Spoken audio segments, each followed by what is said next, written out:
who's coming from a lower level. Same Houston A State. developed prospect.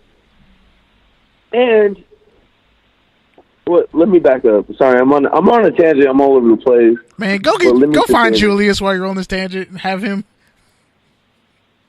Oh, I don't know where Julius is at.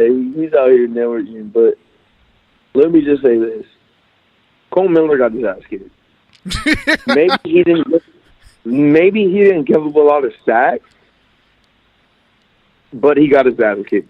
He took a lot of punches to the body and the face.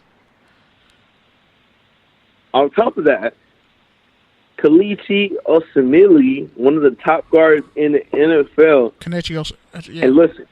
KO. Listen.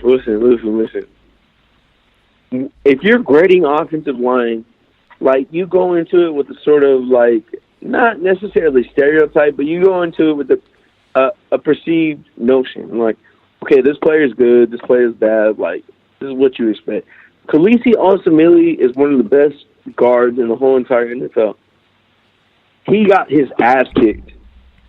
By Michael Brockers. And Michael Brockers, all of them, especially Aaron Donald. And honestly, I mean, it's not his. It's not. I wouldn't say it's his fault because, as you know, playing offensive line, it's fucking hard to zone block a defensive lineman like Michael Brockers, Aaron Donald, or Ndamukong Suh, who can both two-gap you as well as get off the football at a nanosecond. You don't have anything against them. Man, Michael Brockers ain't got shit on Bruce Irvin, bro. Yeah, man. Shout out to Julius Lassen. Wow, fam. Yeah. Fam. Hey, shout out to Julius Lassen, man. Yo, of New York and Northridge fame. Tell me when the Ndamukong Suh got Reggie Thea's hairline, dog. They don't know that inside joke. Can we talk shit about Reggie Theus now? Is that okay? Because T-Son's terrible at basketball. I'm not talking about Reggie Theus, bro. You already did on the record. No, me and Julius did off the record. Me and Julius, like, it was mostly me for like 45 minutes. I just came up with random punchlines for Reggie Theus' hairline, and they were all hilarious. I don't remember any of them. I will call this pod to clear my damn name. I retract. All I want to say, man, Austin Rivers, top 25 point guard in the league. I'm out. Stop, man. Yo, go back to Oregon. Pete is delusional for thinking Blake Griffin a top 10 player in the league. Okay, but Austin Rivers is a top 25 guard. Get out of here. This is Pete. This is Pete. Cut him off. UNC is going to beat UT 35-14 this weekend. Pete's going to be there. I'm going to be there. Boucher or whatever his name, not going to be there. You might as well got Steve Buscemi in the backfield. Wow. Oh, my God. Julius is wild. This dude really just he really did drop this fucking hot take and just left. He really pulled like one of the greatest slander jobs I've ever heard in my life. And I'm not going to talk about Texas because you already know how I feel about that. But yeah, man, I don't even know what we're talking about, but the Raiders' ends are trash. Their defensive line is trash. The linebackers are above average. Tahir Whitehead looked good. What? Tahir Whitehead, Markel Lee, Derek Johnson, they made it work. Gunther's really good at making like slow, kind of somewhat athletic linebackers fit in a defense. Because if you look at the Bengals defense, Carl Lawson was #1 defensive end in high school, going to Auburn. Other than his injuries, he was a great player. He had a great combine. The Raiders passed on him, and now he had 8 sacks as a rookie. Jordan Willis is coming along. Like, their D-line, they built it a certain way, and when you look at the Raiders and you see the way they built that defensive line, it's like you're exposing these cats, and you didn't really give them a lot of help. Like, there's reports saying Dominic Rodgers-Cromartie is going to eventually work his way into a starting role, which I think is good because Conley played really good. Don't get me started on that. Conley did not play very good. He made a couple of plays, but he also got his ass kicked. Okay. I mean, Leon Hall played decent, even though he dropped 7 picks. ass kicked. Rashawn Melvin got beat all day long. He got picked apart. Yeah, Robert Woods was just beating people religiously. But honestly, I just want to say one thing before I head out, because I'm at ONA, Online News Association in Austin, the national convention, representing my day job. But before all that, I just want to talk about the Rams, right? I thought you were going to The Rams pretty much took the preseason formula. Oh, you got to play this much. You got to do this much. And they flipped it on his fucking head and didn't play anybody. And really, it only cost them one drive of rust. So ultimately, they're saying preseason doesn't matter. And who knows? Hopefully we'll do away with the whole preseason altogether. But yeah, man. Interesting take. That's all I got to say. You don't want to fire off any shots? Nah, man. I got to go out. I got to go continue working. But you know what it is, man. I'm proud of you. Touchdowns and tangents. You know what it is, Brand. Give me your USC Texas pick, though. Who you think's winning? Between two ass teams, I'm gonna go with you. I'm gonna go with USC. But reluctantly, because you know I'm a Bruins fan. But get some Whataburger. I'm a Bruins / Notre Dame / Boise State fan. But yeah, man, have a good show. I'll probably catch the on-demand format on Stitcher, Spotify, Spreaker, X-Squad affiliates, FPC Radio, and, well, anywhere else you find your podcast. You know what it is, at Pete Certified, at TDs_tangents, and my boy at Ozo Grande, the only person to ever have an at TDs and Tangents solo show. I love you, man. Just do your shit, and I'll listen to it tomorrow, man. Appreciate it. Don't get too hungover. And just make sure Julius isn't wilding out too much. Nah, man. He's out here living his best life. Clearly. Representing the Filipinos. Representing Oregon. Representing the Met. Representing Stony Brook. USA Today. Yeah, man. And shout out to all the Sundollars. One day we're all going to be here. We're all going to be on the panel. We're all going to be representing, doing what we do. Shout out to you. Shout out to Andrew. Shout out to Mancini. Shout out to Vince. True. Shout out to the whole squad, man. We're goats, and we just got to keep persevering. But yeah, man, I'll talk to you later. Have a good show. Peace. Peace. Wow, that was I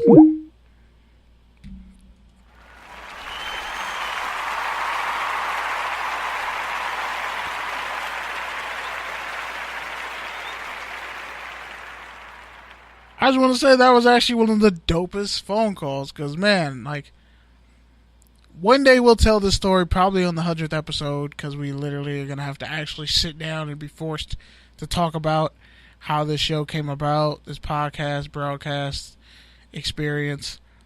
But, man, like, there's a whole Sundown sports lineage. We're out there. Like, all of us, we still keep in touch for the most part.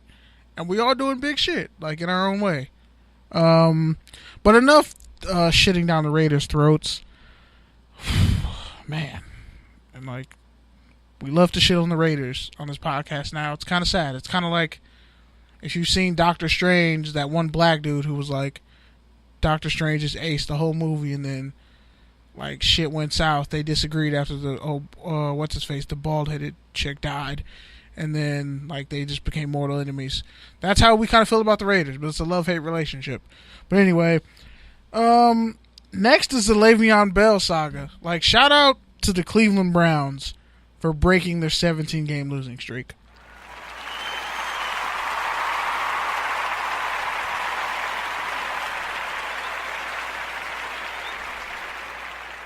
And in true Cleveland Browns fashion, they break it with a 21-21 tie.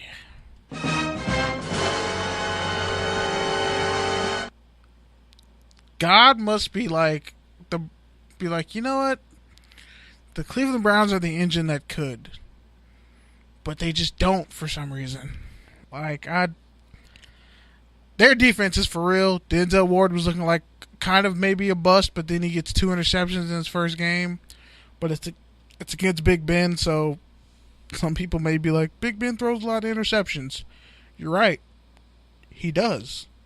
One day we'll have a talk and see if he's actually overrated. One day we'll have that talk. I don't know if people are ready to have that talk yet. They don't even want to talk about, him sexually assaulting a chick in a bathroom and her friend being there. But, again, we'll just pretend like Big Ben didn't, do anything illegal. But y'all still throw dirt on Michael Vick's name. Yeah, y'all ain't shit. Anyway, Le'Veon Bell. And I only did that for dramatic effect because, man, that's probably how Le'Veon Bell felt. Like, he's like, damn. I got all my linemen, expensive ass watches a couple years ago, even though, at least 3 of my linemen are low-key washed and trash and aren't that good. Talking to you, Ramon Foster, Alejandro Villanueva. Yeah, you got a great backstory and all that, but you're kind of a decent below average to average left tackle. Because Big Ben gets hit a lot. And yeah, they can run block. But let's be honest, Le'Veon Bell is the engine to that offense. Yeah, they can say, we can win games. They think they can win without him. James Conner, who beat cancer, but has the ugliest haircut. Imagine getting a fade in the front and having a nasty-ass Jerry curl mullet in the back. I don't know if that's a light-skin thing. To just have unnecessary, crazy, raggedy-ass hairstyles and make it work. But James Conner, he made it work. Shout out to him. Beat cancer a couple years ago. Hodgkin's lymphoma. Was an All-American running back. And ends up rushing for 31 rushes, 135 yards rushing, 2 touchdowns. Gave people a shit ton of fantasy points. So good for him. But I would definitely say, in terms of them really shitting on him, David Johnson got paid pretty much 3-year deal, $30 million in guarantees. People were talking about it on Twitter saying it was dumb, but you know what? In the NFL, at this point, you should really only take 3-year contracts because it puts you at least back into the open market to negotiate your value for at least 2 or 3 years at a time. That's the mistake Julio Jones made. For defensive players, not so much. Like a Khalil Mack, he'll probably play out the extended end of that deal or at least renegotiate a part of it. But offensive players, once they get those long-term deals, they're kind of just like, okay, I'm settled in. But then they'll get pissy, especially the receivers. They'll get pissy. I signed a 5 or 6 year deal and I got all this money, but on the back end, I'm still elite, but I'm not getting paid as much as these younger guys after me. Well, that's what happens when you set the market. If you're going to have a 6-year deal, guess what? You really don't have a 3-year deal. Because those last 3 years, anything can happen. Trade you, whatever. And I think more times than not, players are definitely getting smarter with that. NBA players have mastered the 1 or 2 or 3 year deal. The NFL slowly catching up, but sadly, the NFL is very carnivorous because you have this is week 2 when Le'Veon Bell didn't show up. They took him off the depth chart. But they're really pissed that he didn't show up, and I'm like, dog, you won't pay this man his money. Literally every running back around Le'Veon Bell has gotten paid except Le'Veon Bell. Shit, I got a piece of some of those contracts probably. I just don't know it. I probably got a royalty check somewhere. And Le'Veon still ain't got paid. Should I get paid next week and Le'Veon still ain't going to get paid? And to give it, his strategy, you know what, I'm preserving my body for a year. Y'all can cut me, do whatever, but I'm not coming back to play for y'all. And you don't even want to rightfully play me. And the Steelers have a history of doing that. They got rid of the Joey Porters. I think Jason Tillman, I forget his name. He was another linebacker. 97. You can look up his numbers. I can't remember it. A bunch of guys who just wanted to be paid, and sometimes it worked out with a Hines Ward or Antonio Holmes, and other times it didn't. And in this particular case, they would act like he's not a team guy. They would James Conner went and hugged